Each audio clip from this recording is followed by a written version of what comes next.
What if the way you react to people, to situations, to life isn't actually you choosing? What if it's just a program running in the background, something installed so long ago you've forgotten it's even there?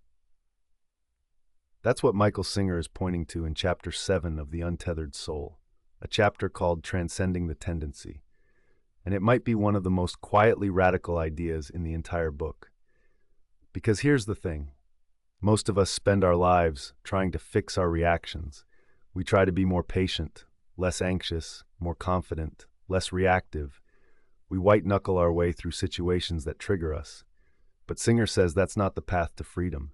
The path is something subtler and something deeper. It's about learning to see the tendency, the automatic pattern, before it sweeps you away. Not fighting it, not suppressing it, just seeing it. And in that seeing, everything changes. So if you've ever caught yourself saying, I don't know why I keep doing this, or I always react this way and I hate it, this chapter is for you. Let's get into it. Singer opens this chapter by pointing to something we all know but rarely examine directly. The fact that we all have deeply ingrained patterns of thought, emotion, and behavior. He calls these tendencies.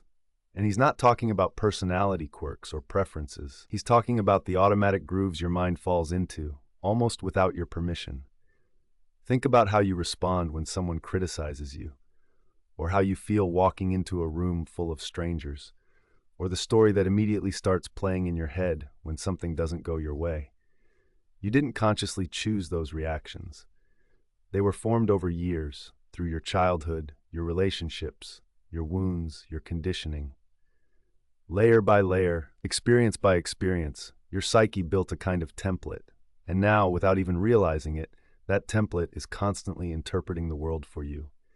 Singer describes this as a kind of energetic momentum.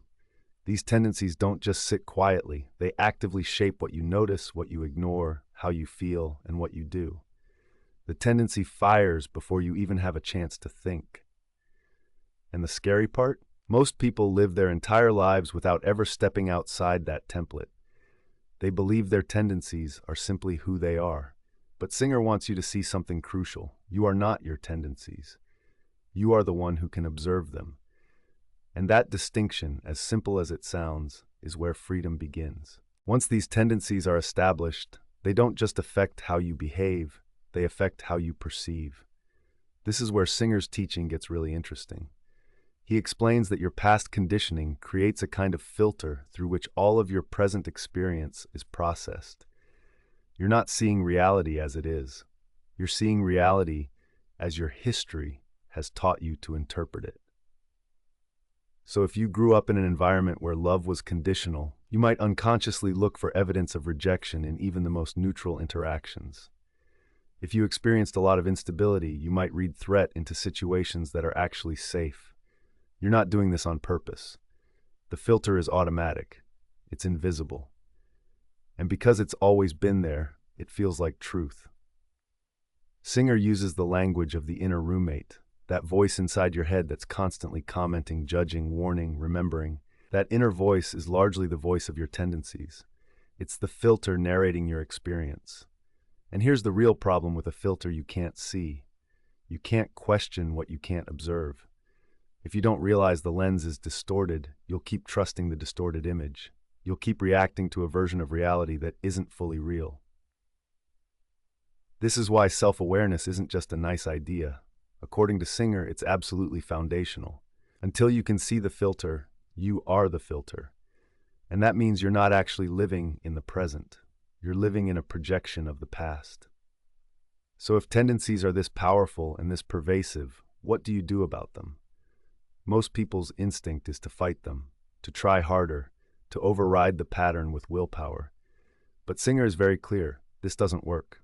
In fact, he suggests that fighting your tendencies often strengthens them. When you resist something internally, you give it energy. You're still completely engaged with it, just in opposition rather than agreement. The real shift that Singer is pointing to is much more subtle. It's the shift from being inside the tendency to witnessing it. There's a profound difference between saying, I am anxious, and saying, I notice there's anxiety arising in me. The first statement collapses your entire identity into the feeling. The second creates just enough distance to see what's actually happening. Singer calls this the seat of consciousness, the part of you that can observe your own thoughts and emotions without being consumed by them. When you learn to sit in that seat, something remarkable happens. The tendency doesn't necessarily disappear right away, but it loses its grip. You're no longer just swept along by it, you're watching it. And the watcher is free in a way that the reactor is not. This is the heart of transcending the tendency, not destroying the pattern, but becoming larger than it, becoming the awareness that holds the pattern rather than the pattern itself. And this takes practice, patience, and above all, a willingness to look honestly at what's happening inside you. One of the most practically powerful ideas in this chapter is what happens when you actually start to observe your tendencies in real time. Singer describes it in terms of space, the space between the impulse and your response. Right now, for most people, there is almost no gap. The trigger happens and the reaction follows almost instantly. Someone says something that touches an old wound, and within a fraction of a second, you're defensive, or shut down, or saying something you'll regret. The tendency moves faster than conscious thought.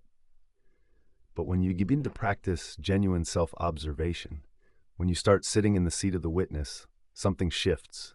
You begin to catch the tendency earlier. You start to feel the impulse rising before it has fully taken over. And in that moment of recognition, a small but significant space opens up. Viktor Frankl famously said that between stimulus and response, there is a space, and in that space lies our freedom. Singer is pointing to the same thing, but from a deeply spiritual angle. He's saying that the practice of witnessing your own inner experience is what creates that space. And in that space, however small it begins, you have a choice. Not the frantic, white-knuckled choice of someone trying to suppress a reaction, but the calm, grounded choice of someone who has seen what's happening and is no longer ruled by it. That space is everything. That space is where genuine transformation lives. The final movement of this chapter is about what becomes possible once you're no longer enslaved to your automatic patterns. Singer paints a picture of a life lived from a fundamentally different place. Not a life free of tendencies necessarily, but a life where you are not defined by them. Transcending the tendency doesn't mean you become a blank slate, emotionless and detached. It means you're able to meet each moment freshly, without the past hijacking the present. It means that when an old pattern arises, you can see it for what it is, a conditioned response, a stored energy from a past experience, rather than mistaking it for the absolute truth of who you are or what's happening. And from that place of clarity, you can respond. Not react, respond. Singer is essentially describing the emergence of genuine free will. Not the illusion of choice we have when we're running on autopilot, but real, conscious, deliberate engagement with life. This is what he means by transcending the tendency, stepping out of the unconscious program and into the awareness that was always underneath it. He's pointing to something that sounds simple but is genuinely profound. You are not the sum of your conditioning. You are the awareness that can see the conditioning. And the more you identify with the awareness rather than the patterns, the freer you become. It's not a destination you arrive at once. It's a practice, a return. Again and again, back to the seat of the witness, back to the space where you can choose. I really appreciate you taking the time to sit with this chapter today. This one asks something of you, and the fact that you stayed with it says something. I'd love to know, where in your own life do you notice a tendency running on autopilot? Something that fires before you even have a moment to think.